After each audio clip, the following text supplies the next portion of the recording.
The Sinking of the Titanic and Other Great Sea Disasters, edited by Logan Marshall.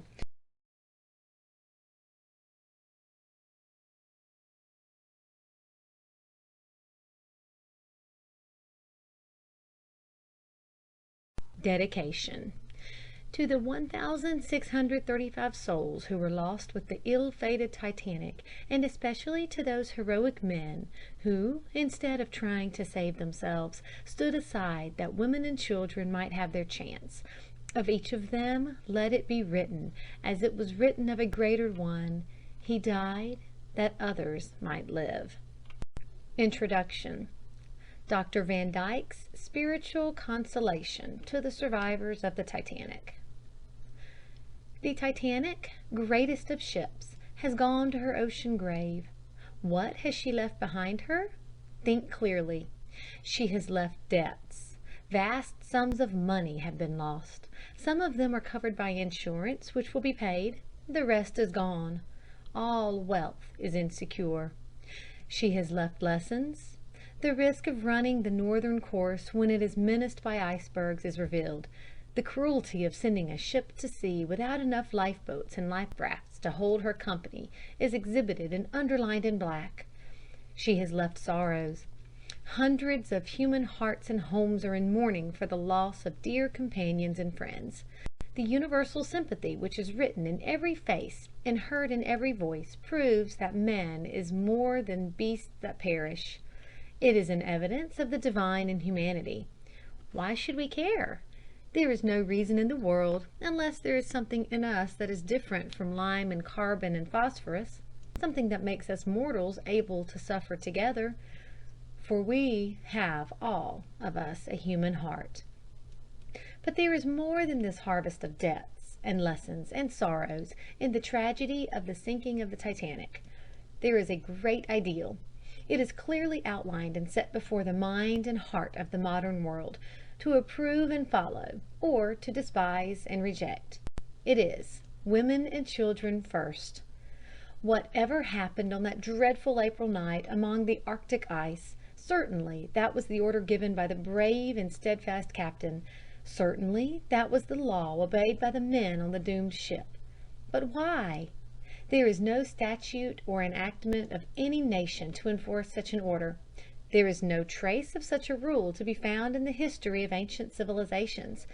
There is no authority for it among the heathen races today.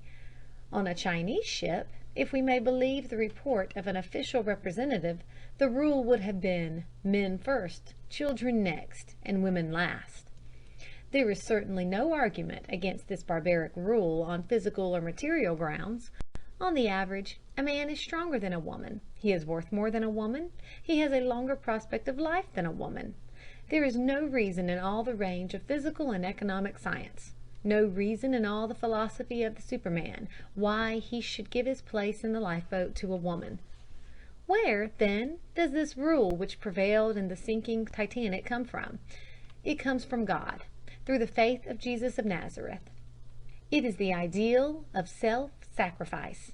It is the rule that the strong ought to bear the infirmities of those that are weak. It is the divine revelation which is summed up in words, "Greater love hath no man than this, that a man lay down his life for his friends." It needs a tragic catastrophe like the wreck of the Titanic to bring out the absolute contradiction between this ideal and all the counsels of materialism and selfish expediency. I do not say that the germ of this ideal may not be found in other religions. I do not say that they are against it. I do not ask any man to accept my theology, which grows shorter and simpler as I grow older, unless his heart leads him to it. But this I say, the ideal that the strength of the strong is given them to protect and save the weak, the ideal which animates the rule of women and children first, is in essential harmony with the Spirit of Christ. If what he said about our Father in heaven is true, this ideal is supremely reasonable. Otherwise, it is hard to find arguments for it. The tragedy of facts sets the question clearly before us.